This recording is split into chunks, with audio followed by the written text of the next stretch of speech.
In China, a concerning resurgence of pertussis, commonly known as whooping cough, has emerged as a pressing health issue, with more than 32,000 reported cases and 13 fatalities recorded between January and February. The Chinese Center for Disease Control and Prevention, CDC, highlighted this alarming trend, noting a significant uptick compared to previous years. This resurgence of pertussis, a highly contagious respiratory infection primarily affecting infants and young children, has raised serious concerns within the medical community. Despite widespread vaccination efforts, the effectiveness of the vaccine has diminished over time, leading to a resurgence of the disease. This phenomenon, termed pertussis resurgence, has shifted the transmission patterns, with adults and adolescents now serving as the primary sources of infection for vulnerable infants. The recent surge in pertussis cases underscores the need for heightened awareness and preventive measures. While vaccination remains a crucial strategy in controlling the spread of the disease, experts warn of the importance of recognizing the symptoms and seeking timely medical intervention. The disease, characterized by severe coughing fits and respiratory distress, can be particularly lethal for infants and young children who have not yet received the full course of vaccinations. The resurgence of pertussis has prompted widespread discussion on social media platforms, with netizens sharing personal anecdotes and urging vigilance against the disease. Reports of misdiagnosis and the rarity of typical symptoms have added to the complexity of managing the outbreak. In response, health authorities and influencers alike have emphasized the importance of preventive measures, including mask wearing and additional vaccination doses for vulnerable populations. As the situation evolves, there is a growing recognition of the need for coordinated efforts to contain the spread of pertussis and protect public health. Heightened surveillance, improved diagnostic capabilities, and increased vaccination coverage are essential strategies in mitigating the impact of this resurgence and preventing it from escalating into a widespread epidemic. Sandstorms invade over 10 provinces in the north, while heavy rainfall hits many areas in the south. The China Meteorological Administration has issued alerts for rainstorms, sandstorms, strong winds, and severe convective weather. Experts attribute the sandstorms to spring being the season for their frequent occurrence. The main impact period is from March 27 to 28, affecting over 10 provinces in the north, including Inner Mongolia, Gansu, Ningxia, Shaanxi, and the Beijing-Tianjin-Hebei region, with local sandstorms or severe sandstorms expected.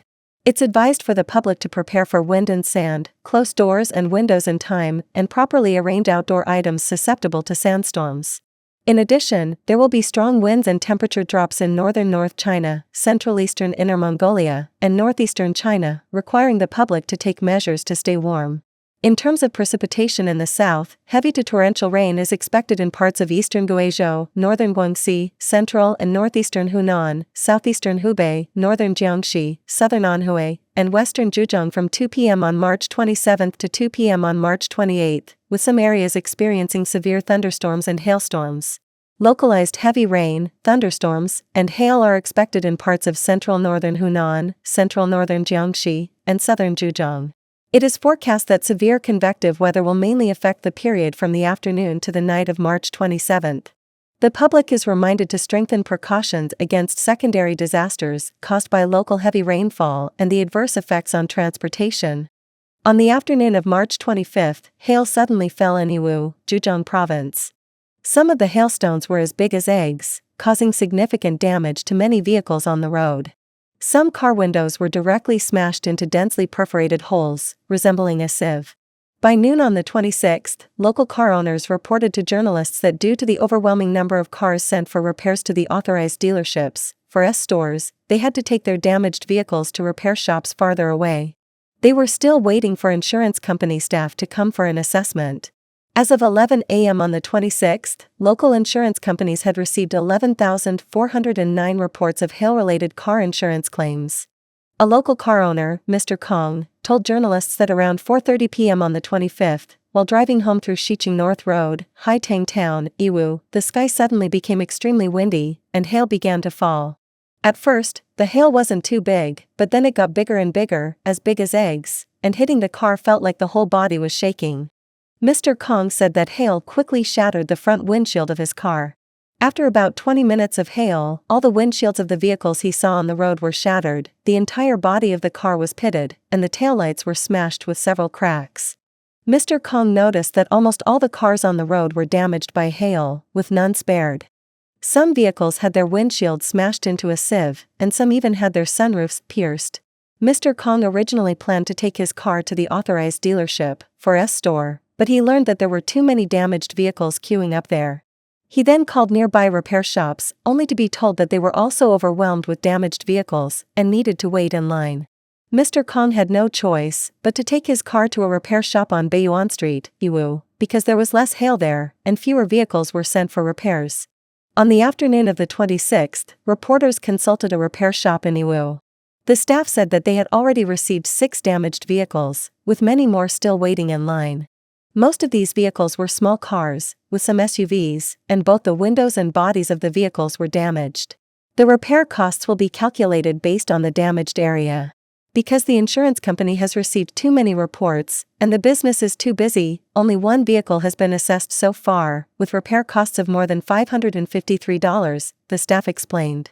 Reporters noted that at 3:17 p.m. on the 25th, Yiwu issued an official warning on its official WeChat account, stating that according to the latest meteorological data analysis, from the afternoon to the early hours of the 25th, the city would experience widespread severe convective weather, accompanied by strong thunderstorms, short-term heavy precipitation, 7th to 9th grade thunderstorm winds, and locally small hail. As the weather system passes overnight, the process will gradually cease. Sudden and strong convective weather has a high risk of disaster, requiring all relevant departments in each town to enhance risk awareness and effectively implement various preventive measures.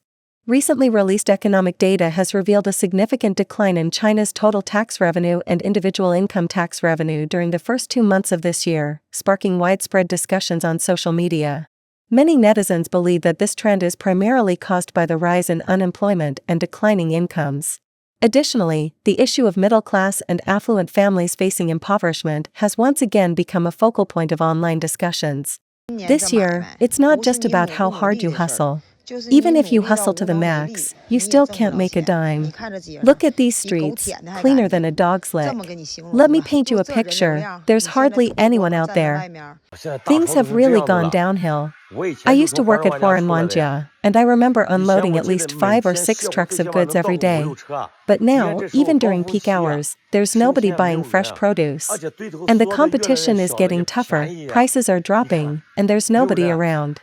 Remember how during promotions, products would fly off the shelves in seconds?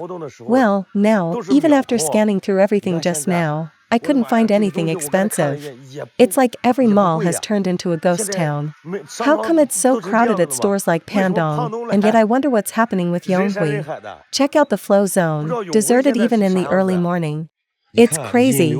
I remember back in the Xi'an Road days, we could easily sell 1.8 million in a day during peak times. I used to pull in 300,000 to 500,000 at a few shops in a day. How did things end up like this? What's going on with the brick-and-mortar stores? According to data released by the Ministry of Finance on the 22nd of this month, China's total tax revenue for January and February 2024 amounted to $590.625 billion, a 4% year-on-year decrease. Of this, corporate income tax revenue remained relatively stable at $182.8125 billion compared to the same period last year, while individual income tax revenue decreased by 15.9% to $50.96 billion. The significant decrease in individual income tax directly impacts the economic conditions of ordinary people, drawing widespread social attention. Officially released data from China may undergo adjustments due to political considerations. External analysts often believe that the actual situation may be more severe, although official data to some extent still reflects the pessimistic state of the Chinese economy. Therefore, the recent sharp decline in individual income tax revenue has sparked heated discussions on the Chinese internet. Here's what I see as the most real situation right now. Listen up, alright? Firstly, the market isn't as booming as before. Secondly, the rental market in Shanghai is particularly sluggish. Normally, after Chinese New Year in Shanghai, demand exceeds supply, but now, some places are so hard to rent out even with lowered prices. Thirdly, there's been a significant decrease in the number of foreigners coming to Shanghai or China in general, unlike my students, most of whom have left. These are the 3 situations I've observed, but of course, there's much more to add. Mainland banks are reclaiming bonuses from employees, forcing them to return performance-based pay amid China's declining economy. This practice has sparked intense discussions in the industry and become a top search trend in mainland China. China Merchants Bank disclosed in its 2023 annual report that it reclaimed performance bonuses totaling 43.2 million yuan, $6 million, from 4,415 employees. Similarly, the Bank of Tianjin deferred 166 million yuan, $23 million, in performance bonuses, reclaiming nearly $241,000. Weihai Bank also reported clawing back $338,000 in performance bonuses for fiscal year 2023. This clawback primarily targets performance-based pay, such as sales commissions, to cover losses from significant misconduct. Banks are also delaying payment of performance-based compensation, with some withholding up to 40% of pay for at least 3 years. Even rank-and-file employees are affected, with annual bonuses becoming increasingly uncertain due to the economic slump. This trend is highlighted in the annual reports of listed banks since 2022, indicating its growing prevalence in the industry. Meanwhile, the surge in Bitcoin's price, attributed to significant investments from Chinese investors, reflects concerns about China's economic challenges and a search for alternative investment options.